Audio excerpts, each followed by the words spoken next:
Happy Tuesday, everybody. Trade deadline is over, and it is now time to focus back onto fantasy football.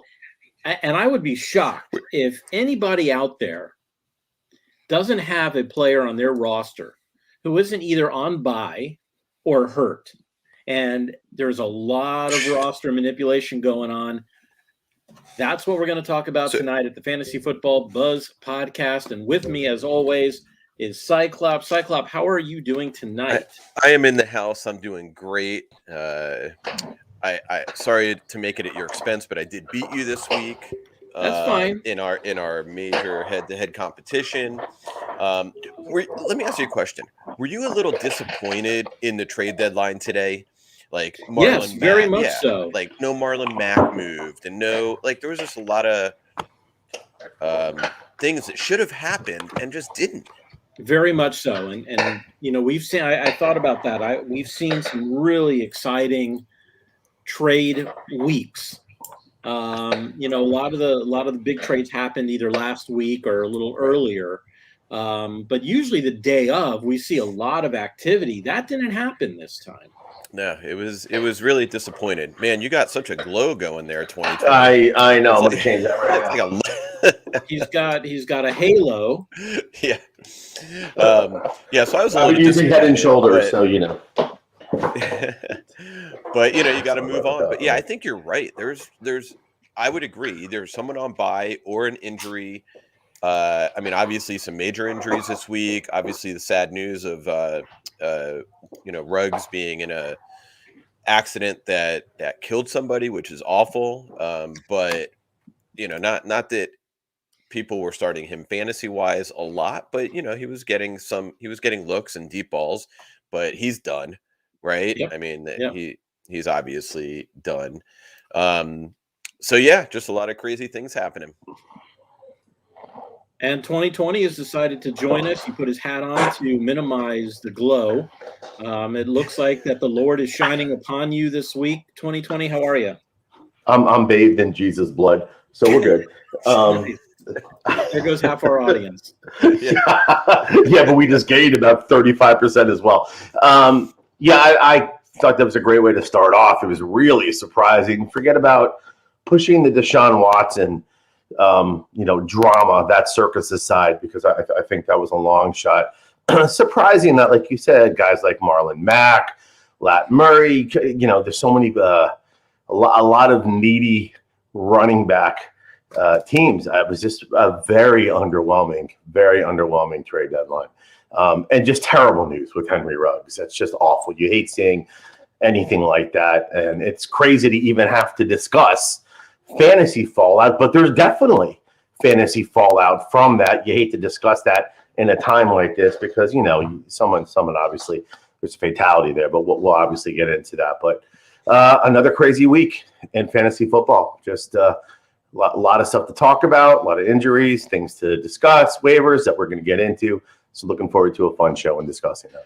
All right, so we already actually have some comments. There you go, bringing them up already. Good. Bears should have traded A-Rob. Yeah, absolutely. Damian Williams, Hicks. Yeah, there's a lot of people out there. Marlon Mack, you mentioned earlier. Deshawn Jackson got released because they weren't able to find a suitor for him. You would think that with everything going on in New Orleans, they would have at least taken somebody. Surprised Brandon Cook stayed in Houston. That was surprising to me. That's another one. But you know what may happen in New Orleans, right? Because Deshawn Jackson was released. He could end up there. Possibly he could end up in Atlanta. Right. Mm-hmm. Right. Sure. You know, with the whole thing with Calvin Ridley. That's another, top player. So let me break in and ask you this question. And this is really for our audience as well. And it's good to see Travis and Kenneth and Jason making comments already. And please let us know if you have any questions, you have any comments. You can comment in YouTube Live or Facebook Live or give us a call, 772-800-BUZZ. But let me ask you this. As you two know, I made a trade prior to this past week where I traded Calvin Ridley to somebody. I feel awful right now about it. Now, I don't know if that's just a personal thing. Should I just be like, oh, well, I got lucky in that I got him off my roster before this happened? It wasn't like I knew this was going to happen. So, is there any reason to feel like I should nullify that trade or take it back? Well, it's too late, isn't it? I mean, you already did the trade last week. You can't undo it now. It is what it is. That person took the trade. In some leagues now, I don't recall the whole trade, but I know it involved Ridley and Stephon Gaskin Diggs. for Stephon Diggs. Right. Basically. So maybe that wasn't. I mean, you can't fault that trade. I get it, but with potential, but look, the guy took the trade. It is what it is. Move on. You can't help that the guy's having mental issues you can't. Or whatever the issue is. These guys, look, I'm all, for wanting people to do well and be healthy, but have these issues in the off season, right? Yeah. Come on, you're getting paid a lot of money to play this game, and there's, Simmons is going through it in basketball. It's not an uncommon thing, but it just seems more common these days. But something, and no one's to say he's out indefinitely. Will Fuller had to do this for 1 week, and he came back. So who knows? He could very easily get right and be back on the field. I think more interesting, though, than what happened with Calvin Ridley in a fantasy football spread, or equally as interesting, was what happened with Adrian Peterson. So because he was a free agent and didn't play, and it was announced, and Derrick Henry went down in the earlier games, he became available. And if you had an open spot on your bench, or you had a player that was on either Kansas City or the Giants, you were able to get a crack at Adrian Peterson this week, drop one of those guys, or if you had to have an empty bench spot. And as a matter of fact, what happened is ESPN shut that down very quickly because there was an unfair advantage just because if someone happened to have a sparing New York Giant or Kansas City Chief, that is an unfair advantage. And it's not like you did anything wrong. Commish was able to get in on that lottery ticket and was able to cash in on AP. But I thought that was pretty interesting for that to happen in the early games and have the waiver wire pick of the week. Available. No. We don't know. We don't. Hold on 1 second. Hold on. Yeah, that's true. We don't know if Peterson's even going to be effective. We don't. Hold on. ESPN did not shut anything down. What happened was Adrian Peterson was not on an active roster, which made him a free agent in the NFL. So he was available at that point. As soon as he got onto an active roster, especially on a team that had already played, he was no longer available for pickup prior to any type of waivers. So okay, so let me just say this. I would assume that that's different in each league. So it just happened to be in our league. It doesn't mean it happened in every single league that there was an opportunity to do that drop ad. It is what it is, and you look at your league. No wrongdoing, just taking advantage. No wrongdoing. We do have some a couple questions here. A lot of people coming in already. Jason says Deshawn Jackson maybe in Las Vegas. That could be right now with Ruggs, the whole thing that happened there. Let's see. We have a question already from Javi. Michael Carter or Gesicki this week? Good question, right? Michael Carter or Gesicki as a pickup, or yeah. I mean, and I think it's if we're talking about a flex position. If you're talking, I think it's got to be Carter anyway. Look at this. If it's a PPR league, it's a little closer, but I would still go with Carter in this sense. Yeah, Carter is not, to me, that guy is playing like a bona fide high-end RB2 right now. I'll say that. He's getting a lot of catches. He's getting good yards. Tevin Coleman's not to be seen. Ty Johnson, it is his backfield. And he's looking very good. I actually like him higher than a flex as an RB2 over some other running backs. So definitely for me over Gesicki. Yeah. All right. And Jason is supporting what you're saying. Look, you make a trade, it's a risk. It could be an injury. It could be somebody who just wants to reevaluate their life. So, appreciate the support on that. Now, I saw that Travis lost this week. Was he the one in the Vampire League? He's our vampire. So what happens now, Travis? Does somebody get to take one of your players? I'm not exactly sure. Or nothing happens to you. So. No. So nothing happens to him. Okay. Right. He just doesn't get another player, but and he says, I think I'm sticking with Schultz over Gesicki this week. I don't know if I would do that. I don't know if I would do that. Going against Houston? Houston. Yeah. Yeah. If there's a week, this is the one. And it could be Cooper Rush, not Dak. And if it's Cooper, who did an admirable job filling in, Cooper Rush doesn't have quite the same chemistry that Dak does with Dalton Schultz. They've already said Dak is 100%. Didn't they say that like yesterday, after the game? They said he's good to go.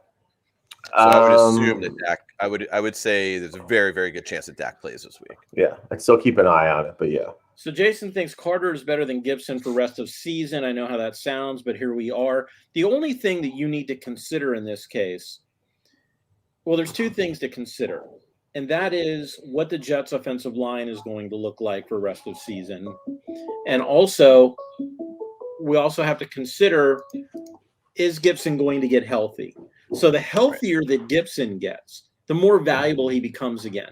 The thing that has shocked everybody with Gibson is the lack of receptions.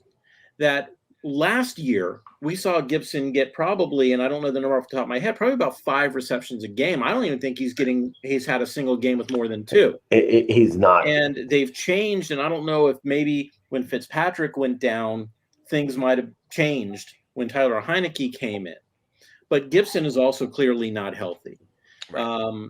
So is it possible that Carter's better than Gibson for the rest of the season? Yes. But would I be surprised if it was the other way around? No, because as Gibson gets healthier and as the Jets' offensive line continues doing what it was doing at the beginning of the season, or reverts back to that, we might see a fall off on that. Well, on the phone right now we have Kenneth. Kenneth, how you doing tonight? I'm good. My question of the night, I heard this question asked on NFL Total Access just a little bit earlier. And they asked, who would y'all consider getting the top seed in the AFC and NFC? Whoa, that's a tough question. We're a little early for that question right now, and Kenneth, we appreciate the question. It's not really fantasy related. So let's bring this up. What we're going to do is answer the questions as they come in. If someone has fantasy questions, we'll get right to it.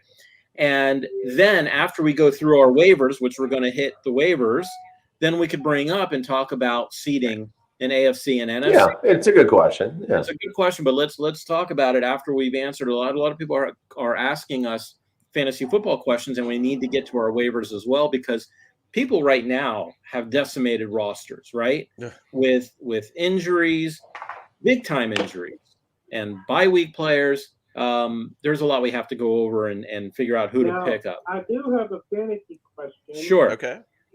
I do have Dalton Schultz in right now at my tight end spot. I'm trying to decide if I should roll with him. From what I'm looking right now at the waiver wire, and I'm trying to decide if I should stick with Schultz or pick up guys like Derrick Gore. No, right now, I have Dalton Schultz as my number 7 tight end. The only guys that I would play before him would be Mike Gesicki, who we talked about earlier, Dallas Goedert, who we've seen what he can do without the threat of Zach Ertz behind him, Mark Andrews, who's coming back off of bye, Kyle Pitts, no need to say anything, Darren Waller, if he's healthy, he's back to being Darren Waller, and then, of course, number 1 is Travis Kelsey. So if you have any of those guys, then don't start Schultz. But other than that, you've got to go with Schultz. Right. All right. I appreciate y'all. I appreciate y'all taking my call. Yep. Anytime, Kenneth. All right. Kenneth, awesome. And if anybody out there wants to give us a call and ask us a question, you can get us at 772-800-BUZZ. Or if you're too shy to do it on the phone, go ahead and feel free to comment in YouTube Live or Facebook Live. We do have some more questions. What do we have here? Travis, Cook and Jefferson let me down. Yeah, Cook let me down as well. You just never know from week to week. And Jefferson was a surprise. That was a surprise letdown. Yeah, that was a tough week for them. Yeah. And do we think Edmonds is going to produce with Drake coming back? Edmonds is absolutely producing. Just don't expect him to have a touchdown because that all goes to Connor. The only way Edmonds is going to get a touchdown is if it's one of these long touchdowns that he's longer than 10 yards. Yeah. Right. But he'll get you the catches. But in a PPR, he has value. Yeah, absolutely. And then here we got B-Dubs. Let's get that one in. Let's see. And wait a second. Am I missing something here? What do you mean with the when Drake comes up? Drake is on the Raiders. On the Raiders. I was worried. Did a trade go down and I missed it? I was like, what, was I off the grid for a minute? Yeah, I don't think Drake was traded. Come on, Travis. What's going on there? Give us some inside scoop. Do something we don't know. Knox or Logan Thomas for the rest of the season. I got to tell you something. When Logan Thomas gets healthy, listen, the best friend that a rookie or freshman quarterback has is his tight end, and Logan Thomas is a good tight end. Dawson Knox has been very solid, though. He's been banged up. There's just so many mouths to feed in Buffalo between Diggs and Beasley and Emmanuel Sanders. Personally, even though Knox has been performing, I would take a healthy Logan Thomas over Knox. Both of them healthy. See, but here's the thing. We've seen when both are healthy, right? We have to go on that premise. Well, no, we don't have to go on that premise. We can say who has a better chance of staying healthy the rest of the season, and I don't think any of us can predict that. But as far as rest of the season goes, we're looking at game plan. We've seen that Allen has actually had some problems going downfield like he used to, which is why we're seeing a lot of the intermediate and short throws coming out of Buffalo. And before Knox got hurt, a lot of those went to him. Now, Beasley, if you remember, the beginning of the season, Beasley got a lot of the targets. And then Knox started coming on, and then Knox was getting those targets, and Beasley's targets reduced. Then Sanders came on once Knox was out, and Beasley came back to getting those targets. Once Knox comes back, I believe we're going to see more of those Knox targets. On the other side, though, with Logan Thomas, I'm not sure what's happening in Washington. And I don't think we can predict that offense with Heineke, whether or not Logan Thomas is going to be the Logan Thomas we saw last year, or, even a few brief games that we saw this year. So I'm not as sure as you are 2020. I think it's a coin toss, to be honest with you. Yeah, it's up in the air. What I liked in the 3 games that he played, he scored in 2 of them. He had, 14 targets between the 3 games, and he got injured in that 3rd game early. So he would have had, probably more. So again, it's one of those pick-ems. I think they're both in situations where they have quarterbacks that like to throw down the middle of the field, which is surprising because Allen was airing it out more last year. So again, it's one of those pick-em situations that a lot of it's going to depend on game script. And for that reason, I like Washington to have to play catch up and throw a bit more. Well, and yeah, it's a toss up. It's a coin flip. Neither one are going to, essentially make or break your roster. Both are going to have decent weeks here and there, but not a consistent, not consistent. So yeah. Kenneth has a good question or a good comment. He said he put in claims for Boston Scott, which if you listened to us last week, I said that was someone you wanted to definitely take a peek at. Devontae Smith and Hunter Renfrow are those wives' moves. Now, it's interesting. Every league's a little bit different. You can prioritize your waiver claims. So if we're looking at these 3 claims and how you would want to prioritize them, again, that's very relative to what your team looks like and what your needs are. I like Boston Scott, although he was splitting the early down work with Jordan Howard, and it really looked like their show. Gainwell only came in for garbage time duty, but you really got to like Hunter Renfrow here. He has been the target monster on that team. Henry Ruggs, we know, is going to be down. It's going to be him, Brian Edwards, and not much else on that team. Maybe they get D-Jax. You're looking at Derek Carr, who is averaging 400 yards a game at one point. Yeah, I like it.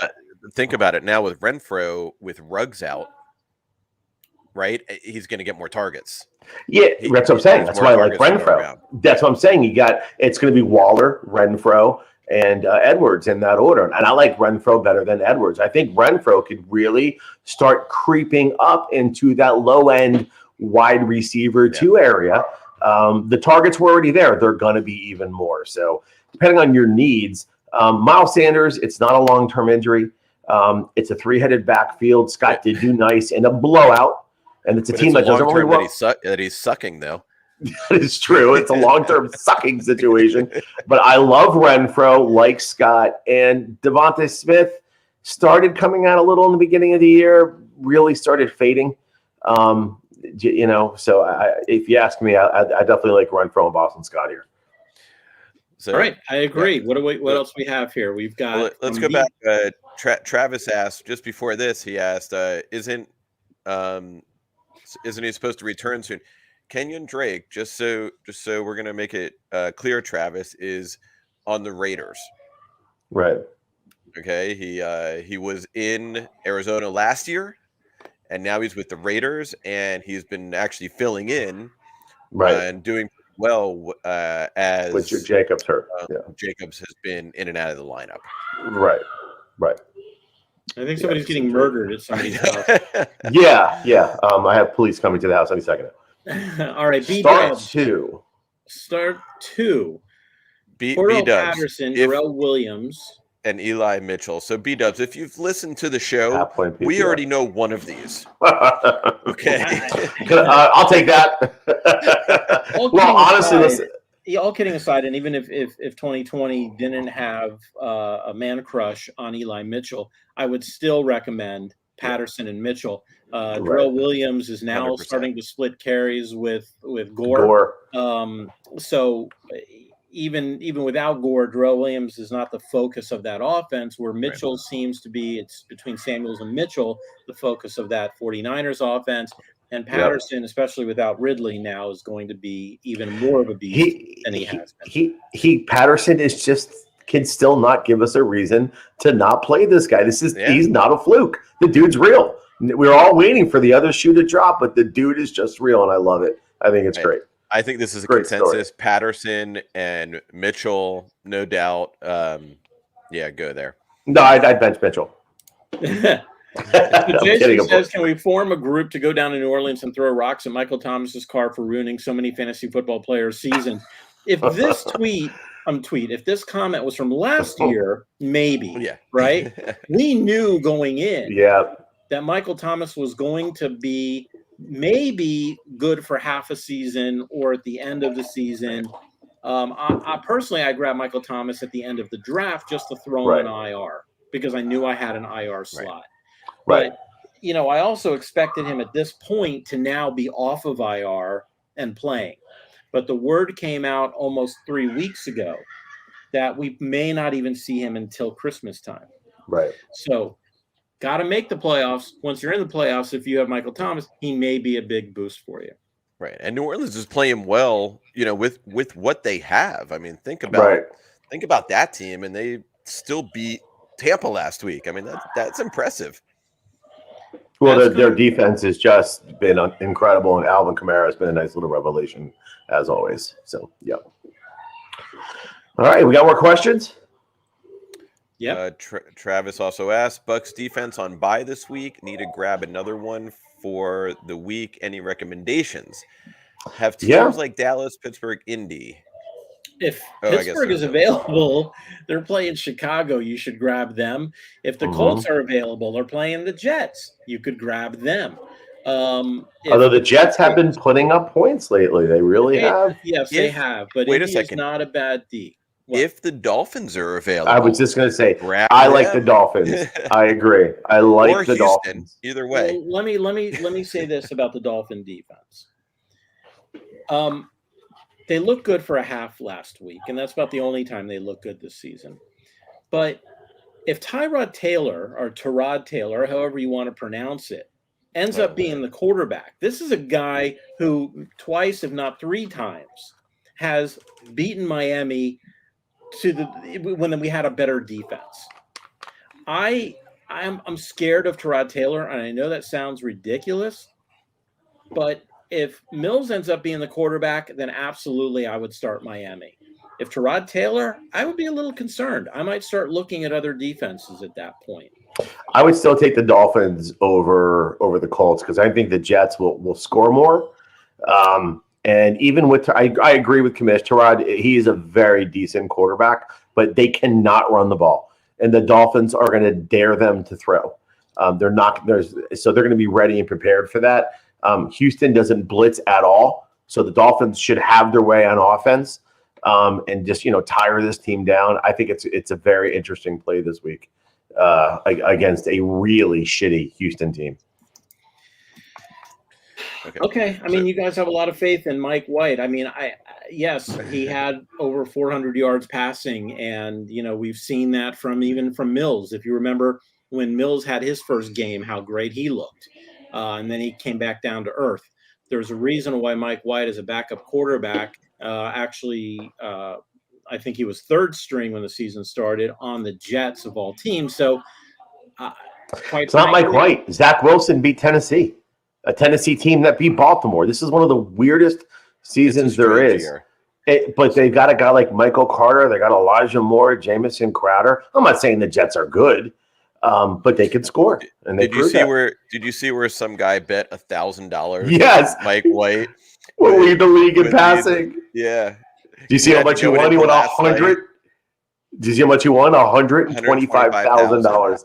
Unbelievable. Not that we, advocate gambling on our show, but all right, we're getting why not? We're getting some love from Mr. Curly Wolf. What's up, guys? Thanks for listening. We appreciate that. Wolfman.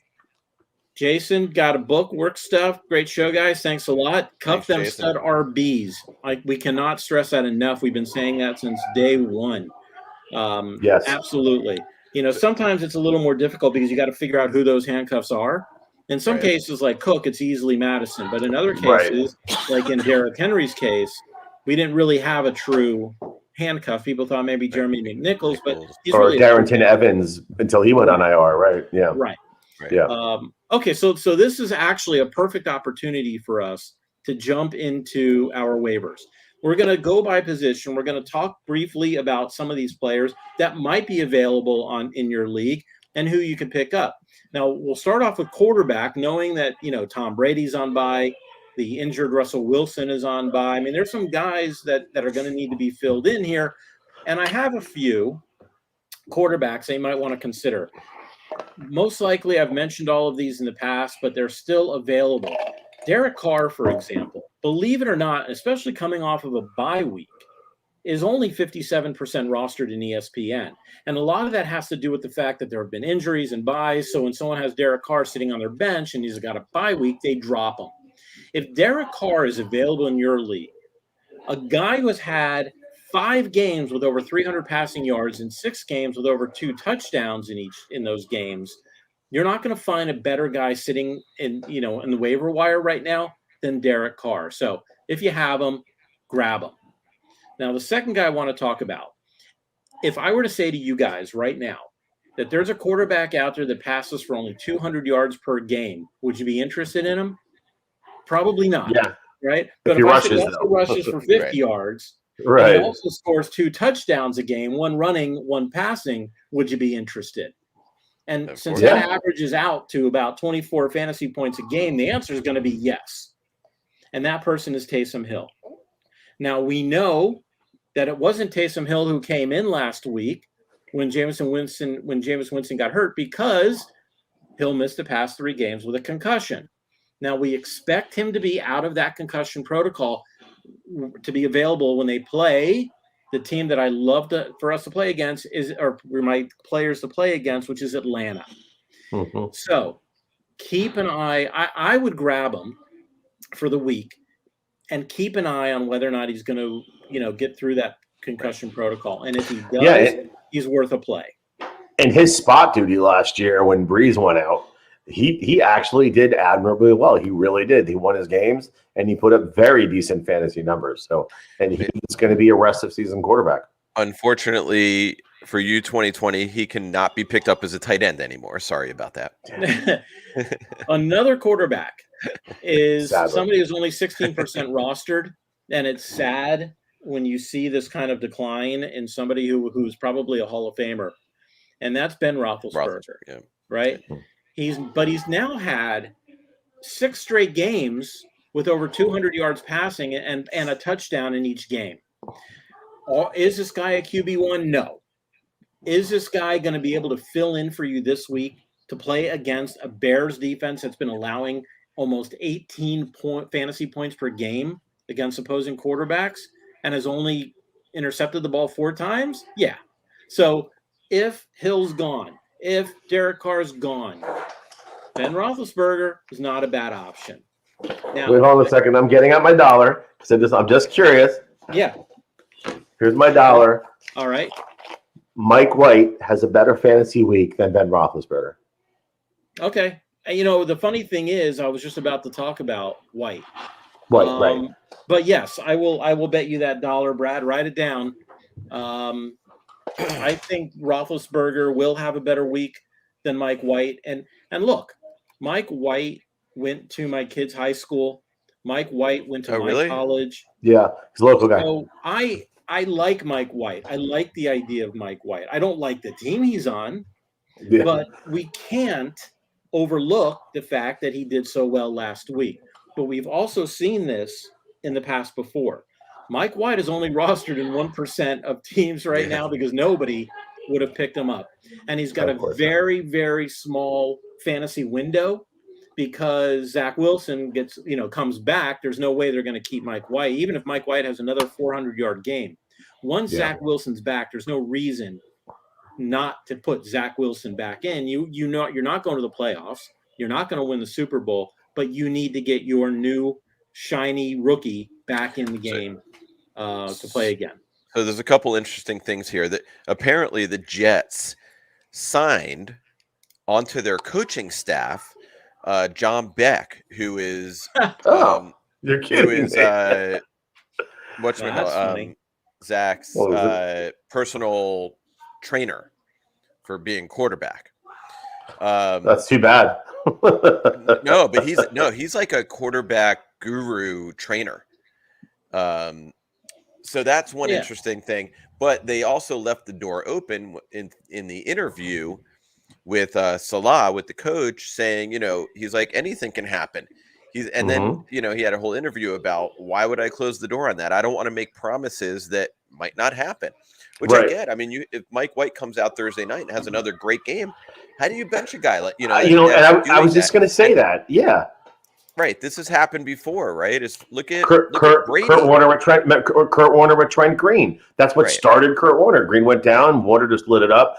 White does this 2-3 more games. You can't just shut that down. You have to take. It's not like Wilson. And listen, the guy wasn't what was he, second pick, right? Second quarterback off the board. You have a lot invested. But listen, White keeps doing this. It'd be hard to not want to keep taking a look at that. But remember, it's one game.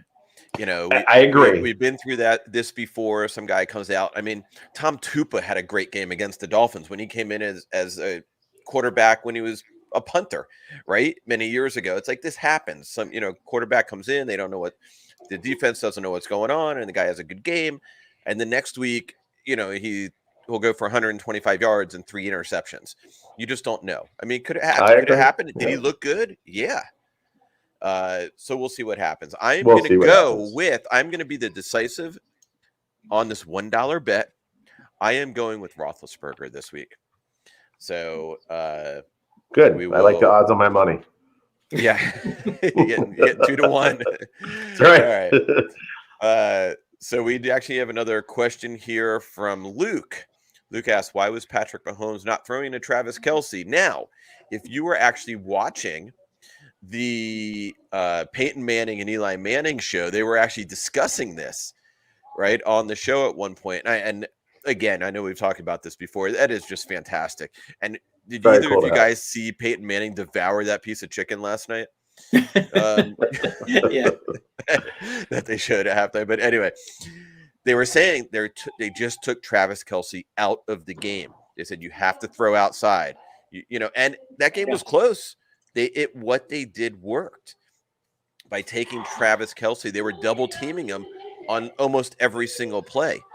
And that strategy, it was a 3-point game where you look at that game on paper and you would think it would have been a 30-point blowout, right? Because of that offense. But obviously we know Kansas City hasn't been, they've been going through their struggles, and we know that. But still, that was what was happening. They took him out of that game. And they had the Which was ability to. So, Luke, I wouldn't worry about Travis Kelsey moving Right. forward.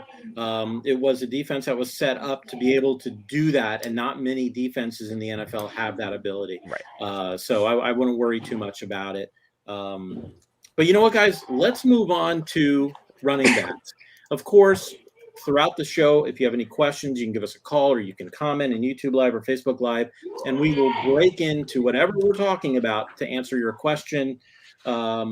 So who's working on running backs tonight? I've got running backs. All right. What do we got? All right. So let's talk. I mean, obviously we talked about Boston Scott last week being a big pull. So we're not going to go over that again, but Jordan Howard also interesting. But let's talk about at the very top of your waiver wire. And that's obviously going to be Adrian Peterson. Now, it's interesting because before Peterson came on and was hired or brought onto the practice squad, I think everyone immediately thought it was going to be Jeremy Mcnichols to come up and assume the role. And you know what? Last week we talked about Scott and Gainwell and Jordan Howard there. We thought Gainwell would probably be the more fantasy productive back. And look what happens. It's very hard to bank on anything, but if you're going to use the best data that we have, you got to look at Adrian Peterson, who didn't do bad last year for Detroit. He put up 604 yards with 7 touchdowns. Didn't grab a lot of balls. That was all going to DeAndre Swift. And what you're probably going to see in this offense, most likely, AP is going to get the early down work, the between the tackle type work, and you're going to see Jeremy Mcnichols come in and get that third down work, as well as a lot of that pass catching stuff. And what's good is you've got a good team in Tennessee that's going to keep them in games. A very ably bodied quarterback with a good team that's going to score. So they're not going to be playing catch up a lot. So I like Adrian Peterson. If you're a Derrick Henry owner, and I'm going to tell you right now, you need to spend some fab money. He's going to be worth it for the rest of the season. There's not a ton out there right now. So go after him strong. Next on the list would be Jeremy Mcnichols, of course. He is the backup running back, has been to Derrick Henry. Actually, it was Darrington Evans, but he went on IR. So it's Mcnichols, who is not like from a rushing standpoint, has literally been doing nothing. He's really been more of the receiving back, and he hasn't done a ton either. I mean, week 4 against the Jets, he had 12 targets with 8 receptions. That's good to know. In the games where they had to come from behind, Mcnichols did get a heavy dose. So I think AP is your first choice, but if you swing and miss on him, you don't have the fab dollars. Jeremy Mcnichols is a nice pickup. Carlos Hyde is going to be very interesting because Robinson's banged up. No one really knows yet what the deal is. He might miss time. And if so, it doesn't look like it's going to be a lot. This is like a 1-week play. I wouldn't go crazy on Carlos Hyde. Ironically, I have him in a few leagues because, these are guys, I like to have guys on my bench that are good locks. And I think Hyde's still a pretty good running back. He's not doing a ton, although when Robinson went down, Hyde got nine carries, 32 yards, 8 targets, which I really like, 6 receptions for 40 yards, so about 72 yards from scrimmage. I wouldn't go crazy on him, though, because the Robinson injury doesn't look very severe. It's probably going to be, this is going to be a good 1-week fill-in, maybe 2 weeks, maybe none at all. Lastly, actually there's 2 more, is Jarrett Patterson. Interesting, I picked this guy up when Gibson looked like he wasn't going to play, and it was, McKissick really is the catching third down back in that offense. He's a lot of value. Guy's been a very good flex player. The last couple of weeks, he's just been scoring more than Gibson. But Jarrett Patterson came in and had the same amount of reps as Gibson last week. 11 carries, 46 yards, not getting any catches. But this is a guy, again, if you swing and miss on AP, you swing and miss on Mcnichols, you can't get Hyde, and you need somebody to fill in. The issue is he is on bye. And then the following week, he's going up against Tampa. I mean, this is a Hail Mary, honestly. But if you have a 10 or 12 team league and there's just not much out there, it's an interesting guy to stash and have because he looks like he's going to be that in between the tackles guy that could fill in for Gibson, who just doesn't look right with that shin fracture. And then lastly, Actually, there's two more, but you've got Derrick Gore, and I'm really curious if there's any relation to Frank. Do we know if he's like a nephew or? I don't know. I think he's too old to be a son. But Gore came in literally out of nowhere. I mean, nowhere last week or last night for 11 carries, 48 yards, and he had a touch as well. Again, if you're not getting any of these guys and you need someone to fill in, it's going to be a game at Green Bay, should be scoring. He got a lot of love. Lastly, and I hate to say this, but Elijah Mitchell right now is dealing with a rib injury. And he looks like he's going to be okay. Not 100% sure. The next guy up to bat, it is not Trey Sermon. They don't trust Trey Sermon with the pass blocking. That's been really, I think, very obviously shown. I think the next guy up is going to be Jamaica Hasty, who last week, didn't have a ton. He had three carries, 4 yards, did have a couple catches. The week before actually had 6 targets. If Mitchell can't go, Jamaica Hasty might be a nice fill-in up against Arizona. Again, these aren't phenomenal, guys to pick up, but this is really all that's out there from a running back standpoint. Okay. So, Brad, now without the dog in the background, let's talk about wide receivers. What do we got on the waiver wire this week?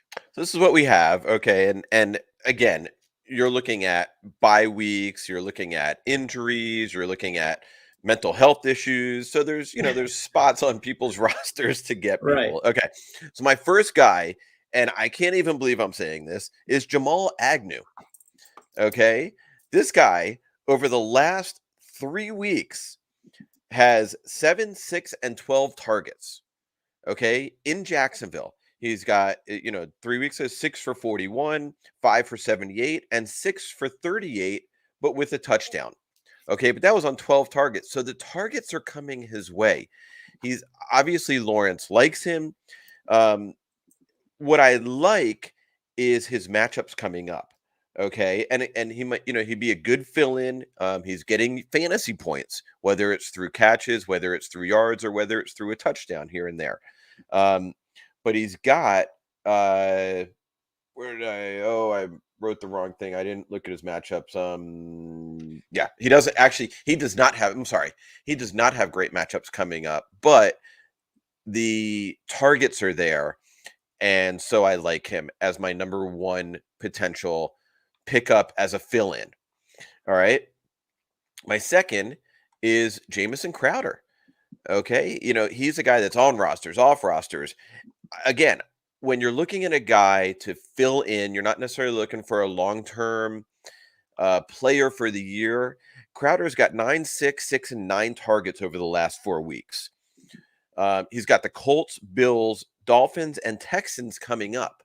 So as your guys are on bye, as you have a player that you need to fill in, get him. And he might be a flex on some people's teams, depending on other injuries, depending on, did Henry get hurt and you need to find a flex person now where, your flex maybe moves into your RB2 spot or RB, right. Those guys move up. So he's getting targets. We'll see what happens with, with Mike White and if they can continue that. But he's a guy that he's almost like boom or bust, right? He's going to get 6 targets. He's going to have 4 catches for 40 yards, or he might have 8 catches for 120 and 2 touchdowns. You just don't, again. So he's a good fill-in. Devonte Parker is only rostered on about 50% of rosters right now, right? He's been injured. He's in, he's out. The Dolphins, they're good offensively. They're not. Well, they're mostly not. But when he's in, he's commanding about 25% target share. So he's getting the targets. They have Houston this week, right? So if you need somebody and he's out there and you can get him, go and get him. Seems to be healthy right now. Preston Williams is not healthy. So basically it's Parker, Waddle, and Gesicki in that offense, right? And Gaskin is week to week. One week he gets 10 catches, another week he gets 1. So you just don't know what's going to happen there. But if you can get Parker, get him. Again, him and Crowder are like these weird guys that have always done pretty well when they're healthy and in, but they're not consistently like that. so a lot of people don't roster them because they don't want to take the roster spot on guys like that. So and I those are bet you good a lot of fills. people have wide receivers on their roster that are just sitting there. Yeah. That you're just hoping and praying that they'll come through, or that some miracle happen. I mean, look at someone like Cortland Sutton, who was tearing it up and then just disappeared. Right. There are probably a lot of receivers available on people's benches right now that aren't being utilized. The question is, if you want to look towards the rest of the season, are any of the guys on the waiver wire right now, Brad, that is going to make a difference for a team as opposed to a stream? I mean, it may not be. Out of those three guys, my best guess would probably be Parker. If staying healthy would probably be the best out of those three. Right. Or Agnew, I got to tell you, just because he's consistently getting the targets. I just and they're always playing catch up. Yeah, well, so are the Dolphins for the most part. That's true. That's true. I do have two honorable mentions here. Sure. Okay, Deshawn Jackson and Van Jefferson. Okay, Van Jefferson's getting double-digit points each week, but again, it's going to be between that 10 and 15 point range. So it's not going to be like this huge guy for your team. But for the most part, that's what Hopkins is getting this year. He's not having those huge games. But Deshaun Jackson, I think I spelled his name wrong, is going to sign with someone. And wherever he signs, he's going to go to a spot where he's going to want to be used. So, and he's he's a make or break guy, right? He could have 2 catches for 90 yards and a touchdown or nothing. So I would look to, if you have a place to stash a guy, Deshaun Jackson's that guy. If you need another guy for a fill-in, and maybe Parker and Crowder on rosters, Van Jefferson's not a bad guy to get on your roster as a fill-in guy. Plus, he's got a really cool name. I just think of an 80s rock band lead guitarist. That's just a cool name, Van Jefferson. I love it. That's like if it doesn't score a touchdown, he's just going to go home and wail that night. It's like Van Halen and Jefferson Starship had a baby. Together. Yeah, Van Jefferson. Exactly. Love the name. All right, guys. So thank you, Brad. Thank you, Keith. So if anybody has any questions, since we only got a few more minutes left of the show, give us a call, 772-800-BUZZ, or you can ask your question in the comment section of YouTube Live or Facebook Live. Do we have tight ends tonight? I have tight end. I have one tight end. Okay, and it's Pat Fryermuth. I don't know. The rookie at Pittsburgh. From Pittsburgh, rookie, right. Obviously, Juju's out, so he's getting more targets. He's got 7 targets each of the last 2 weeks since Juju's been out. Okay, so is it exciting? No, but is he getting targets? Yeah, and if you need a tight end, I mean, look, Noah Fant's not doing much. I don't know if I put him in instead of that. Schultz hasn't been doing much without Prescott, right? Tight ends, and now Tanyan's gone for the year. So there is a need if you roster a tight end on your team.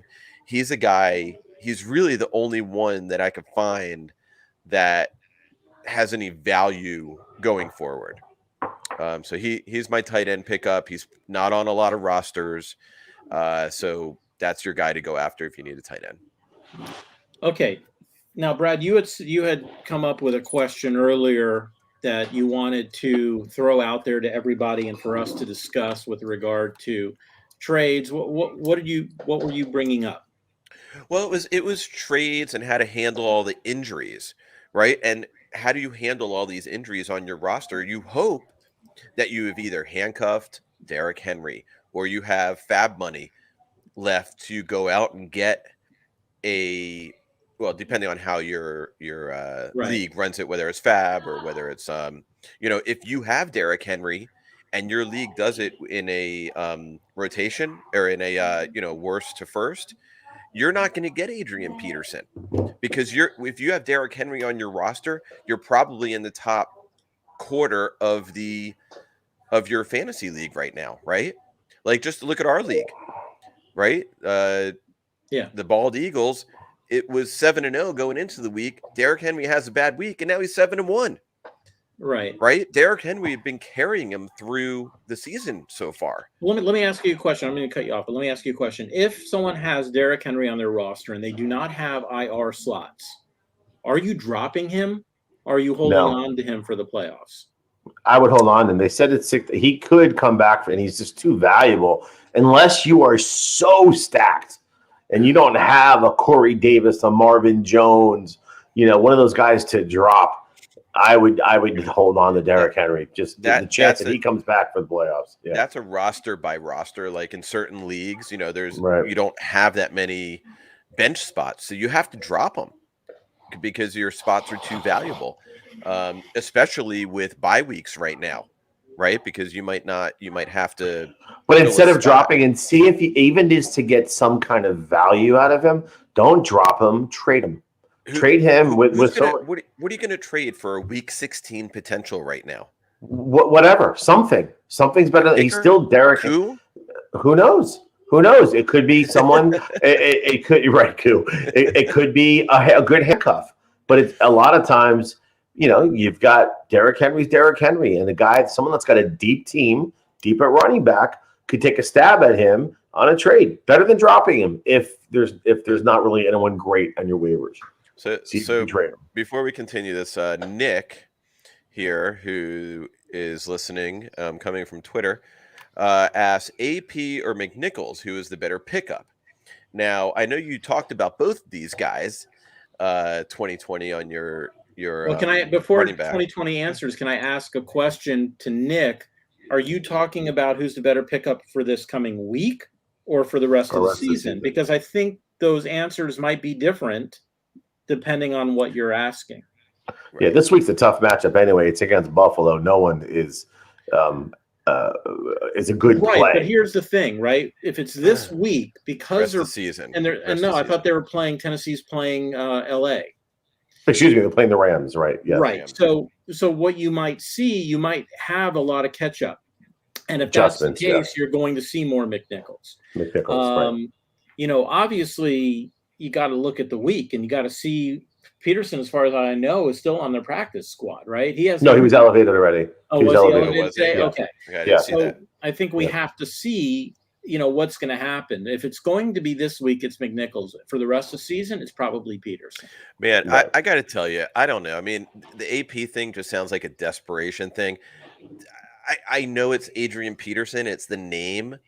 But does he really have anything left? I mean, Baltimore needed 3 running backs, and he didn't go there. Mm-hmm. And it seemed like he had 7 touchdowns and 600 yards last season in Detroit. I know, but he's not. I don't think he's not going to be able to carry the load. He's not going to be a guy that's going to come in and get 150 yards a week and 2 touchdowns. He might be a goal line guy. He is not going to replace what Derrick Henry did. But I'll tell you what. He fits their style of run defense. Yes, he fits that north-south one-cut runner style of run blocking in Tennessee. Listen, he is not replacing Derrick What Henry. is he? 35 years old. 36, maybe. He's he's not. He's not Gore. He's 36. Yeah. Gore's what? He just retired. He's 42 or something. Yeah. But I just don't see it. I know. Derrick Henry made that line look really good, and I know they have a good line. I know they have a good offensive line, but Derrick Henry made that line look a lot better, right? Than it was. Like Derrick Henry, there was games going into the fourth quarter where he had 50 yards, and then he ends up with 180. Listen, Peterson doesn't have Henry's straightaway speed, but he does possess some power. So he'll get through the holes. Listen. It's not going to be sexy. He'll get you 60, 70 yards a game. He'll get you the goal line tugs. And that's it. Don't expect much. Don't expect much, and don't expect to get it. My opinion at this point, Mcnichols is going to be the better pickup. I know AP is going to be the hot one, but I think Mcnichols, when they realize AP just doesn't have enough, they'll probably use Mcnichols more. That's my guess. It's hard to say. I just don't have a lot of faith in AP at this point. We shall see. And plus Peterson's really only going to be there for first and second down, right? They'll probably bring Mcnichols in for third unless it's 3rd and 1 or 3rd and 2. Mm-hmm. And I think you're going to see them implement what they've been doing.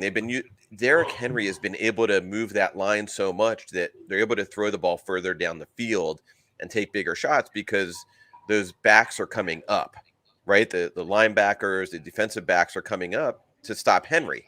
I think what you're going to see now is they're going to move back. So they're going to implement more of a shorter passing game instead of more runs, right? So I think, where Henry was getting 20 to 30 rushes or more a game, you're going to see these guys maybe, around the 15, 18 mark. So it's not going to be as many. That's my thought. Yeah, I still think you're going to see A.J. Brown and Ryan Tannehill benefit the most out of that situation. So, so Cyclops, you did have a really good, it was an interesting question with what's going on this point in the season, trades, injuries, who are good players to look at trading for right now, which is what your question was, right? I like it, especially with what happened with Ruggs. I would love to go after a guy like Darren Waller. If the Henry owner had Darren Waller, that's awesome. You could offer them, a running back, a guy like a Chuba Hubbard. Granted, McCaffrey's on bye, so that's not going to help. But maybe even like a Khalil Herbert, who has been great, and even when Montgomery comes back, that's going to be a backfield that's going to look a la Nick Chubb, Kareem Hunt. Just because how good he's done. So getting guys like that, and you can get Waller, you can buy him a little low right now. He has not produced recently, not for a while actually. Let me tell you, Waller, besides that first game with 19 targets, it's 7, 8, and 5 targets. And not one game over like 75, 80 yards really. But with Ruggs gone, I think there's more target share. I think Vegas is, Grant Gruden's not there with the new coach. I think they're going to want to rely on their best player. Honestly, the best pass catcher on that field right now is Darren Waller. So I really like him going forward for the rest of the season. If you can go after him and buy him low, trade a decent running back for him. Not a great running back. You might have some annoyed, impatient Waller owners, and I would love to have that guy on my team. All right, sounds great. Well, guys, I think we've come to the end of another great show. We will be back. I don't know if we're doing a show Sunday, but we'll let you know. We will put it up there on Facebook and on YouTube. But we will be back Tuesday night, and we will go over Week 10, talk about all the disappointments about, who got hurt again this coming week or who's on bye next week. But, throughout the week, go ahead and make any comments you have on our Facebook page or our YouTube page, and we will get to those answers, if not during the week on the next show. Should we start a site, like who's going to get hurt this week, like a gambling site?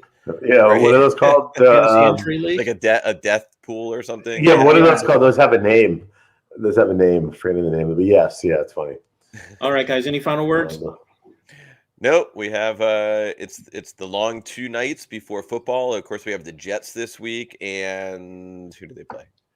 I don't know who they play Thursday night, but the Jets play Thursday night, and crazy as it is, you have players like Michael Carter, Crowder, these guys who might have fantasy impacts on your team. Maybe Elijah Moore even. Yeah. They're playing at Indy, so there's going to be plenty of fantasy going on Thursday night. Taylor, a lot of fantasy. Wentz, right? People are going to start Wentz against the Jets. I mean, there's a lot going on. Pittman has looked really good. Or even the Indy defense.